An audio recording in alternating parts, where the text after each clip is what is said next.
Cup, as the chat still loves to get engaged. But here we go. This is a clash of the Titans. We got Noble Tweedy versus Forever King, and oh my gosh, the Savage down the names two. are switched. Remember, Tweedy is playing Possessed.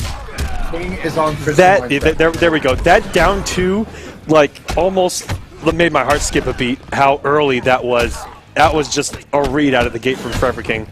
Okay, someone say garlic ice cream. Can we ban that man real quick, please? I've got a 10-minute timeout Let's move on deck. Tweedy getting some ridiculous damage. King opting not to break, and this is pretty much going to put him in a chip situation, and they're going to trade folks.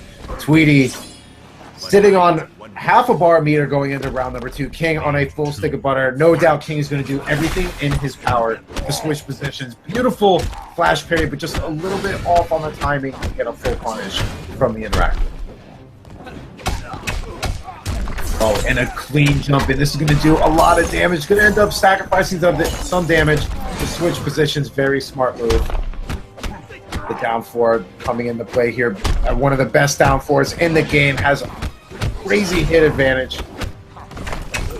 And you see Tweedy going for these back ones a lot as an OP. He's trying to blow up King's flash parry, which is a very big deal.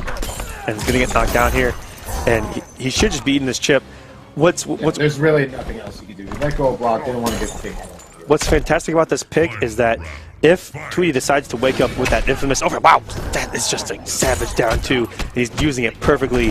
Is if he decides to wake up with that double hitting armored overhead, if he has that armor on and lets go during the second hit, that's a full combo right there. Oh, and just getting blown up with that, and Tweedy just not willing to just sit there and take this damage. Forever King sitting on 2 bars.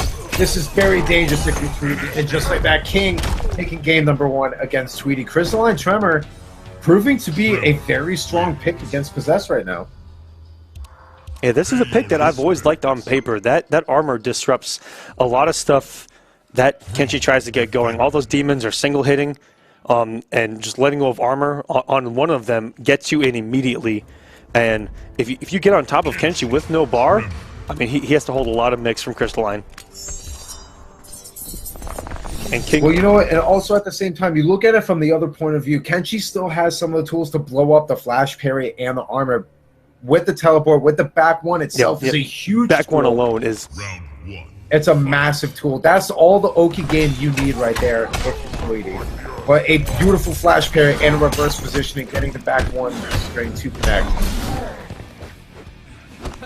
And you see Tweedy going for the staggers into the grab, trying something a little bit different to try and keep King on his toes and make him respect all these different options that he has. Another stagger in the grab. There's that back one we were talking about. Definitely the biggest godsend in this matchup. And Tweedy, much more dominant here in game number 2. Round 2, fight. Flash parrying out. As we've seen him start a couple rounds already, that seems to be a go-to for Forever King to try to get his opponent early, starting the round with a flash parry.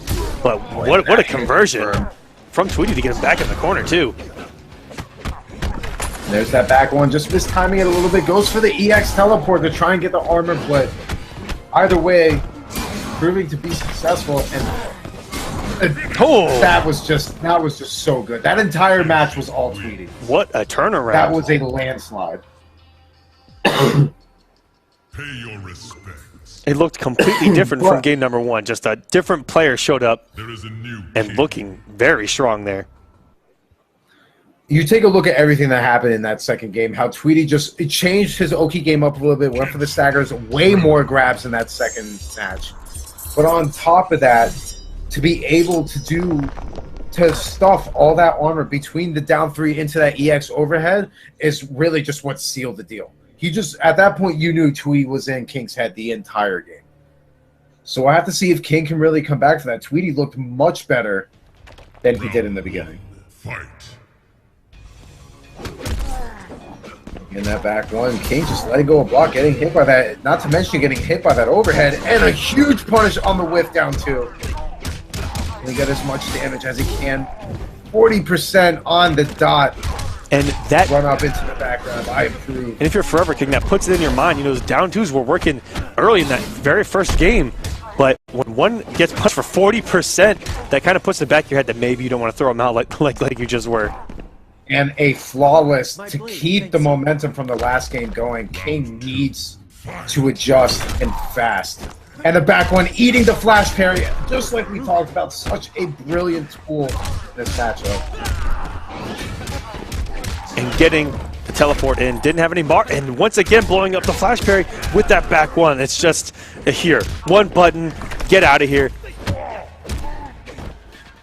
Oh, it just misses the conversion, but at this point, Tweedy is just sitting so comfortably right now. But the mix by Tremor, I mean, you can't count him out just yet, let alone what King himself is capable. And the armor going away, barely. If King would have held on to that armor, might have been able to absorb the second part of that meter burn special and potentially get a punish, but the armor ran out right as the special move came out, and that is unfortunate. And Tweedy taking these past two games so fast and adapting on the fly here and about to make it into another top 8, which is just one more to the plethora he has. After King doing so well in game number 1 and Tweedy making those adjustments, that back one was everything that last game. And now going into it being up 2-1, King now locks himself in for the remainder of the set as Hishkuten Predator. He has a very mean Predator that we don't normally get to see, so this could actually work in his favor if he could bait out those EX overheads. This was at one point in MKX competitive play. Number 1 in the scene was Forever King's HQT. I mean, back-to-back majors, back-to-back over the champ himself, Sonic Fox. He was so strong for a couple months with this character. Go smart this into play. King finally getting a little bit of zoning on his own, but the trades are always going to be in Tweedy's favor. There's another back one there to try to blow up any armor attempt that King might have put out, and that's going to do it on sitting on set point after what seemed like only a minute. Going from being down 1-0 to now sitting on set point, just trying to build as much meter as possible while dishing out some damage. King on a full stick of butter. Down 3 into the laser. Gonna try, hopefully, to get something started with this cancel pressure. And the smartness doing the work, but Forever King not able to do his part. Yeah, I would go out on a limb to say that King is a little bit shaken right now. I don't think he knows what to really do against Tweedy's possess. Oh, and just drops the hit confirm. That is not something you want to do when you really need this round to give yourself some sort of chance to come back. Baits out the EX overhead, has a chance. The down 2 by Tweedy. And baits out the armor, or the X-ray. And Tweedy taking it over Forever King. Lightning speed 3-1. And it really was a landslide after.